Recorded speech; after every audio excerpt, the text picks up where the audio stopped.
down. Welcome, everyone. It's really great to get chills still as you walk down the aisle, and I'm not graduating. I keep it short because we have a long program and nobody ever wants to hear the president of the board of directors say anything. But what I just want to leave you, you're supposed to leave little bits of knowledge, perhaps, or information. And what I actually leave you with is an invitation. When I left high school, I think I went back to my 25th reunion. That was the only time I went back to visit. One of the very special things about FAIS, and I think it's because it never leaves you, it's in your heart and in your minds. I had a daughter that graduated, and she continues to come back. She comes back to see the plays. She comes back to tell you how wonderful the place was and how difficult it was, and to try to convince everyone that working for the IB and back isn't really as hard as you think it is. But she always wants to come back, and so you will never forget the school. It will always be here. The other thing is, as president of the board of directors, probably the best thing I could say is you do us so proud. When we look at the schools that you are going to, it is absolutely remarkable. Absolutely the best schools in the country. They recognize that the education you're getting here is truly, truly special. You will not get it anywhere else. The baccalaureate, the IB, and the French bac are clearly recognized throughout the country, and the school is leaving you with that. I also look forward to seeing you, and I will end by just two small notes. Even though I tend to come to the school to discuss things with Jane and to go to board meetings, I'm really happy to say that I continue to see the students because they come to see me. And I think it's a little bit about the school. Lily Pani-Kosit, who graduated a few years ago, worked in my laboratory, continues to work in my laboratory at Summers at the University of California, San Francisco. And I'm looking forward to seeing, and I notice she's sitting in the first row, Jennifer Goldberg, another graduate of FAIS, who I'll be teaching in medical school next year. And if there's anything that makes me happier, it's to have our students graduate from here, go on to the best colleges in the country, and to come back to San Francisco to what I obviously think is a terrific medical school. I hope that I'll see some of you there. If not, you'll all go on to wonderful careers. I wish you well. You have really done us proud. Good luck.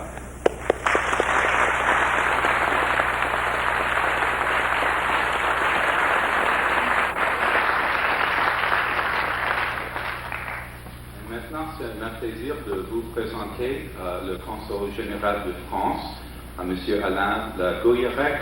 It's my pleasure to introduce the Consul General of France, M. Alain Lagoyerec, who will speak to us, and welcome. It's a pleasure to have you join us. Bienvenue.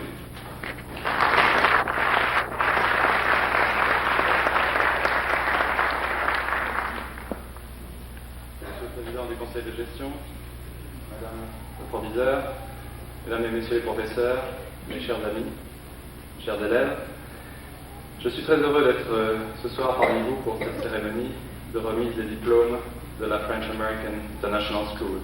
C'est à mon tour de faire un petit exercice ce soir, de passer avec un peu d'anglais et un peu de français. J'essaierai d'être à votre niveau. I'm very happy and proud to be with you for this graduation ceremony. Graduation, we all know, is a milestone in our lives. It is a milestone for the students, but also for the parents and the teachers. It's a reminder, I think, that education is at the very heart of our societies. And I'm struck to see how, both in France and in the US, each country with its tradition and sometimes different perspectives, there is a greater awareness that through the school, through our education, we are shaping the future of our society. This is why, being here, I would like to commend the French American International School for its level of excellence. Yours is an institution with a well-established and justified reputation. Furthermore, with the bicultural approach it has reached, FAIS has a distinctive asset on which it can build and develop successfully. So I would like to congratulate the board, the teachers, and the staff for all their endeavors. Je voudrais aussi dire en français, en quelques mots, aux élèves, puisque c'est une langue qu'ils connaissent bien, qu'ils terminent aujourd'hui leurs études. Je voudrais d'abord les féliciter pour leur succès. Vous avez beaucoup travaillé, en tout cas je pense, pour vous retrouver récompensé aujourd'hui. Demain, vous allez partir vers des horizons nouveaux, vers des études différentes, vers des carrières diverses. Je souhaite que vous tous gardiez le souvenir de ces années du lycée comme des moments qui sont dédiés à la curiosité d'apprendre, à l'échange avec vos professeurs et à la camaraderie avec vos collègues. Je souhaite aussi que vous puissiez maintenir un contact étroit avec la France, avec sa culture, sa technologie et sa vie quotidienne. De mon côté, je vois tous les jours les innombrables liens qui existent entre la France et les États-Unis dans tous les domaines. Je suis sûr que chacun d'entre vous, dans l'avenir, vous pourrez contribuer à ce que ces liens soient toujours plus vivants et toujours plus forts. C'est ce que je vous souhaite. Et dans l'immédiat, je voudrais simplement vous dire sur un ton peut-être un peu plus léger, bon succès à tous et bonnes vacances. Merci.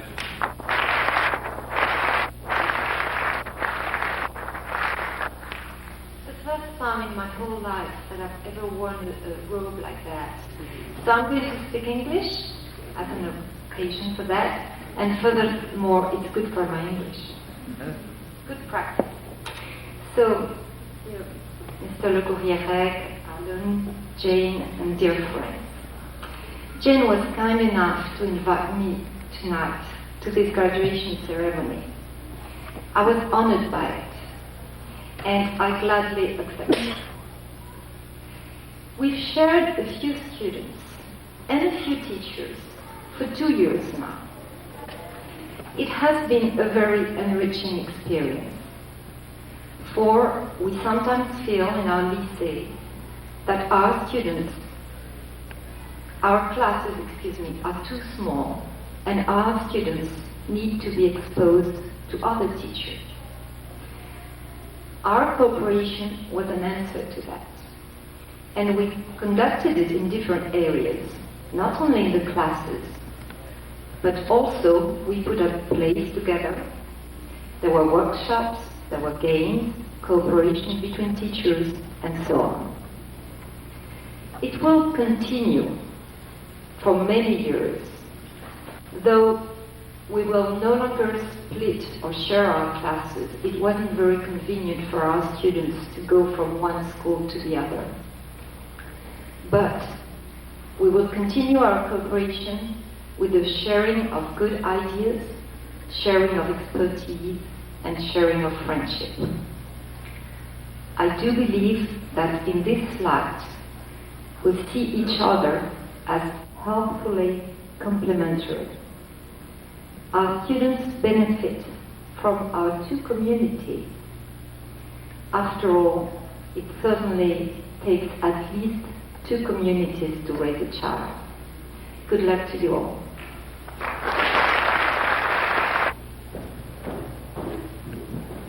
Good evening. It is my great pleasure to introduce to you as our commencement speaker, Marta Jimenez.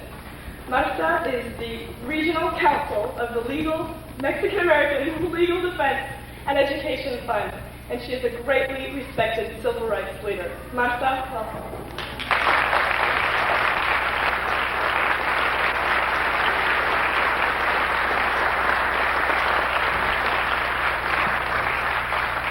Thank you. Seems somewhat anticlimactic, right? They've already given them the diplomas, but I really want to thank you, and thank you, Juliet. Bonsoir, good evening, and buenas tardes. Graduates of the class of 1995, parents and family, headmistress, faculty, staff, distinguished consul general, guests, and friends. De parte del Fondo Mexicoamericano para la Defensa Legal, MALDER, me gustaría agradecerles este gran honor y extender un caluroso saludo y felicitaciones a los estudiantes graduando de esta prestigiosa institución dedicada a una visión multilingüe y multicultural. Headmistress Gamblin graciously encouraged me to present my address in Spanish this evening, but since I couldn't be assured there wouldn't be an examination at the end, I've decided to forego that option. On behalf of MALDEF, however, I'd like to thank the Student Council President, Julia Delventhal, and all the seniors of this class, to quote Dean Andrew Brown, of highly evolved, heterotropic, aerobic, endothermic, bilaterally symmetrical, I can't even pronounce it, bipedal carbon-based life forms for this honor. This opportunity to talk about my life's work in the hope that in some small way it may influence the work of your lives to be. Noted Chilean educator and author of Pedagogy of the Oppressed, Paulo Freire, once said that to speak a true word is to transform the world. In the past weeks, in preparation for this commencement, this new beginning, I have thought much about the power of words and language, the ways in which differences in language and culture can be used to create walls or to build bridges, and the transformative role you play as fully multilingual and multicultural individuals to overcome the fears and stereotypes and scapegoating born of ignorance of differences by speaking a true word about the value of diversity in our lives. Not long ago, in the 1970s, when I was your age, my friends and I would run into the bathroom between classes, not to smoke or to cut class, but to speak Spanish, because we knew if we spoke Spanish anywhere else on the school grounds, we would be punished. Today I represent children who are still being punished for speaking Spanish, who are segregated, placed in remedial or special education classes, or in English-only classes without the assistance of a bilingual aide, qualified teacher, or appropriate textbooks. Children who are presumed to be ignorant because they do not know English, and blamed because they're not smart enough to learn it. 2 weeks ago, we filed a lawsuit on behalf of a Korean woman who was denied life insurance based on her English language proficiency. Unfortunately, we do not have to reach far in our experience in California in recent years to understand the power of language and the struggle for the hearts and minds of people. During the debate on Proposition 187, the Anti-Immigrant Initiative, the complexity, struggles, and suffering of undocumented immigrants in this state was subsumed under one word: illegal. That word, with its connotations of criminality, formed the beginning and end of a debate that not only failed to look at the root causes of undocumented immigration, but intentionally and actively avoided a discussion of the effects of this measure on the people involved and our common humanity. Today, as part of one of Maldiv's lawsuits against 187, I am representing students not much different than you. Students like Jesus Doe, a fictitious name, a freshman at California State University who graduated second in his high school class with a 3.9 GPA and who is studying to be a child psychologist to help migrant children cope with their particular problems. Other students include Teresa Rowe, an electrical engineering student, and Encarnacion Wo, a fourth-year psychobiology student who wants to help Spanish-speaking parents of children with cancer and AIDS. These are a few. Except for not being born here, these students have lived here all their lives. All are undocumented, and all will be prohibited from completing their education in California public schools, regardless of their ability to pay, if Prop 187 ultimately becomes law. These students have placed everything on the line, their families, their home, and their future, on the hope that they will be able to continue their education. And we can only hope for their sakes and for our future that we are successful. I recount these challenges that face you not to tell you that conflict, misunderstanding, and hatred exists, but that hope and love abounds, and that you form the greatest hope of that eventual understanding. If we could, at this very moment, shrink the Earth's population to a village of exactly 100 people, and all the existing human ratios remain the same, the global village would look like this. There would be 57 Asians, 14 North, South, and Central Americans, and 8 Africans.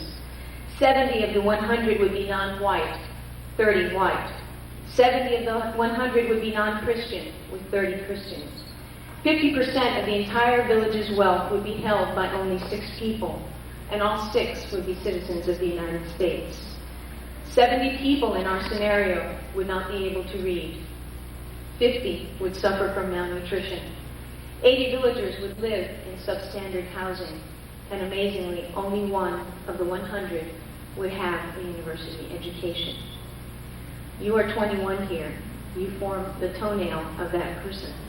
but your experience, your life, your culture, your ability to contribute is much greater than the sum of your parts. When you leave here today, your greatest challenge will not be to not trip over your roads, but rather to commit your life to the cause of justice, to civil rights and social justice, in whatever endeavor and in whatever language you choose. To build bridges, not walls. To sow hope, not despair. To transform the world with words of truth in every endeavor and in any language you choose.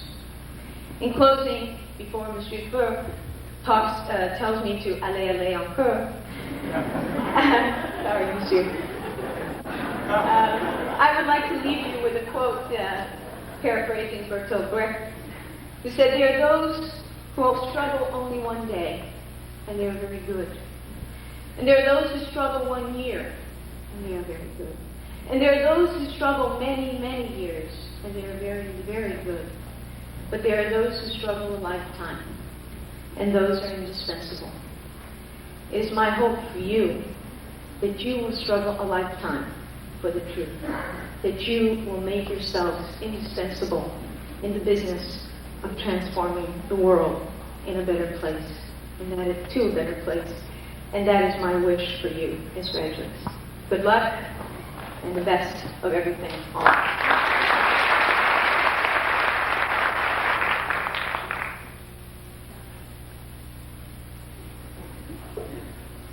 Greetings, and a big welcome to you all. Our magnificent and incorrigible class of 1995 are about to graduate, and they're doing it, as you can see, in fine style. Many people have asked me, what were the significant events which led to this important rite of passage? Why are these young women and men so unique and so very special? Let us begin at the very beginning. Picture, if you can, absolutely nothing. And I mean nothing. No matter, no energy, no space, no arrow of time, no Ken Goldberg, and certainly no graduates of the French-American International School.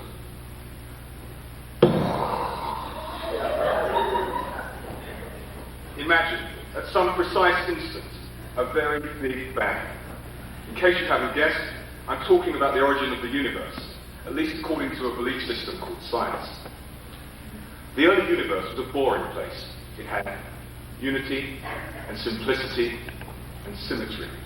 In other words, it was nothing like the French-American International School.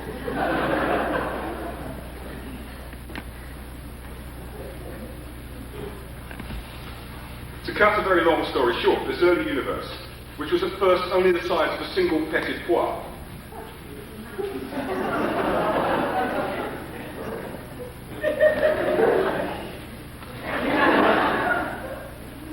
expanded quite a lot. After the four fundamental forces of nature had separated, and a succession of exotic particles had short-lived moments of glory, protons, neutrons, and electrons remained. These particles formed hydrogen and helium atoms, which because of gravity became clumped together in huge fusion reactors called stars. Like teachers, some stars burned out more quickly than others. Unlike teachers who tend to quietly fade away, many stars ended their days in spectacular explosions, hot enough to cook up the elements necessary to make planets and eventually carbon-based life forms.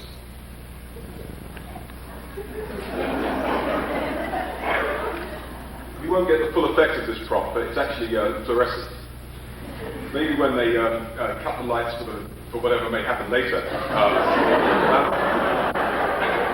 you'll get the full effect. I digress. About 4.5 billion years ago, on the outskirts of the Milky Way, a cloud of gas and dust collapsed under its own gravity to form a dense blob. This was the birth of our own sun. One of its rocky dwarf planets was destined to have a fascinating history. The early Earth was like the FAIS high school centre, a very inhospitable place. Its atmosphere of ammonia, carbon dioxide, methane and steam spewed from the bowels of a cooling, contracting planet. The steam was later to prove very significant for living cells.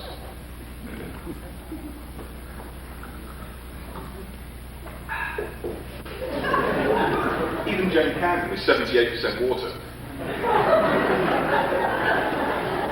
Without hungry microorganisms to consume them, biomolecules began to accumulate in a kind of primeval ooze. The stage was set for life. The evolution of life on Earth is well known. Complex cells arose from symbiotic unions of simpler ones. Colonies were soon eclipsed by cute-looking flatworms.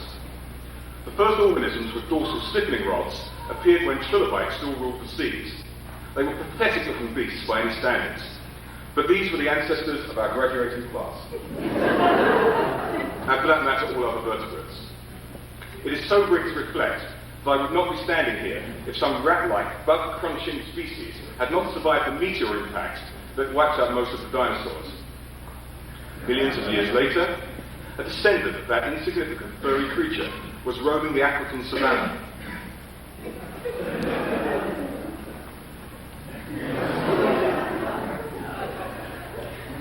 Homo erectus walked upright, used fire and made stone tools. Homo sapiens, who arrived soon after, refined this lifestyle with the benefit of an even larger brain, which incidentally appears to be the most complex structure in the universe. Such a huge brain carried with it the potential for sophisticated language and self-awareness. And let us not forget the ability to pass IB examinations.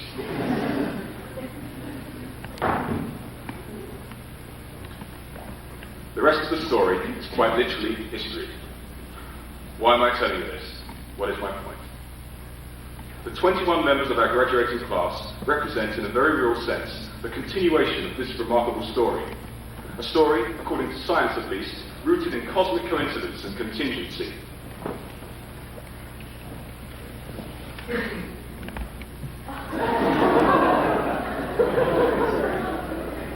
We're all stardust. We lie somewhere between the beasts and the angels. Our science has made remarkable progress in building a model of understanding ourselves. But as every one of our graduating class has seen, it has its limitations. And science is only one branch of the vast edifice of human knowledge. If we are to become active knowers and genuinely share in the product of thousands of years of human struggle and achievement, there is only one hope: a good education. I'm proud of this graduating class of 1995. They have suffered the slings and arrows of the FAIS experiment and have lived to tell the tale.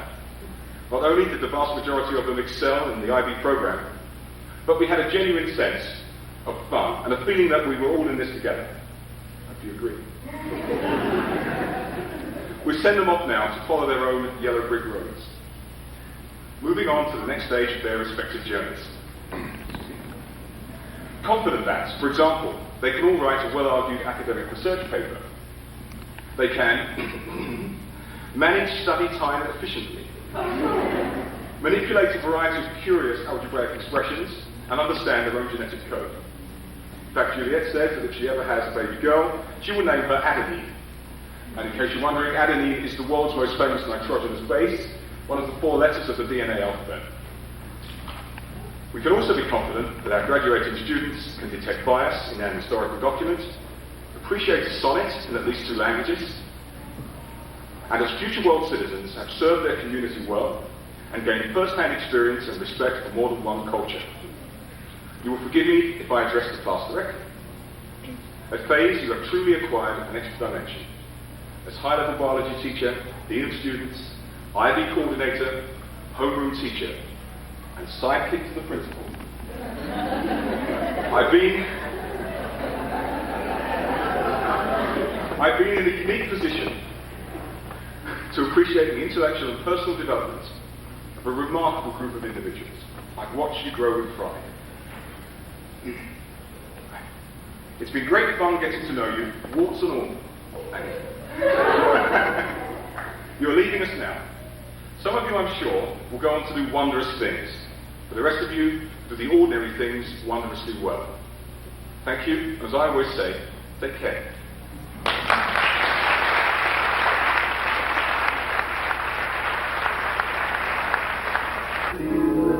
Depuis les jours, les mois d'année, les rendez-vous, un souvenir qui me poursuit sans cesse.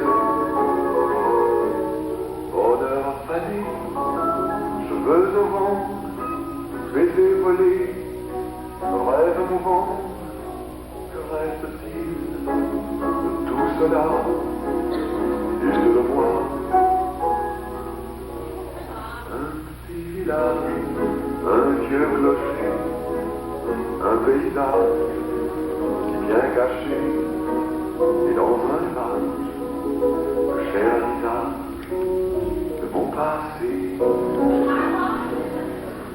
Les mots tendres qu'on murmure, les caresses les plus pures, les serments font les toits, les fleurs qu'on retrouve dans un livre, dans le parfum nous amis, se sont envolées. Pourquoi? Que reste-t-il de nos amours? Que reste-t-il de ces beaux jours? Une photo, vieille photo de ma jeunesse. Que reste-t-il des filles et tous les mois d'avril, des rendez-vous? Un souvenir qui me poursuit sans cesse.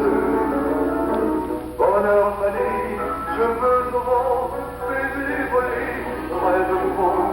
Que reste-t-il de tout cela? Dites-le-moi.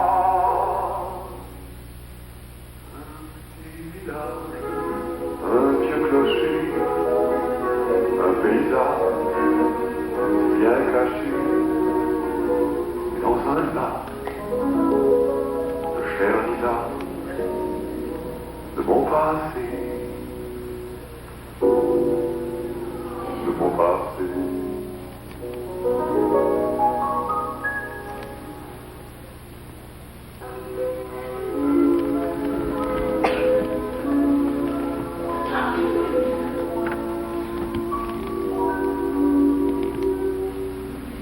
La mer,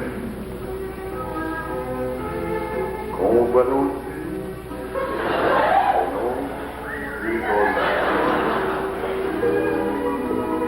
en des reflets d'argent, la mer,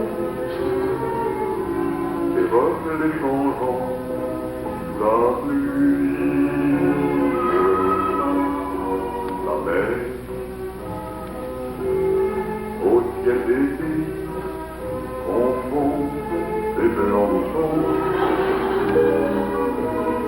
avec les anges et purs la mer, des airs d'azur infini. Voyez,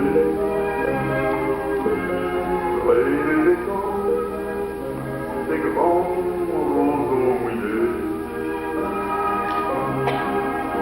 Voyez, des oiseaux blancs et des maisonniers. La mer, les alentours, le long des golfes clairs, et une chanson d'amour, la mer.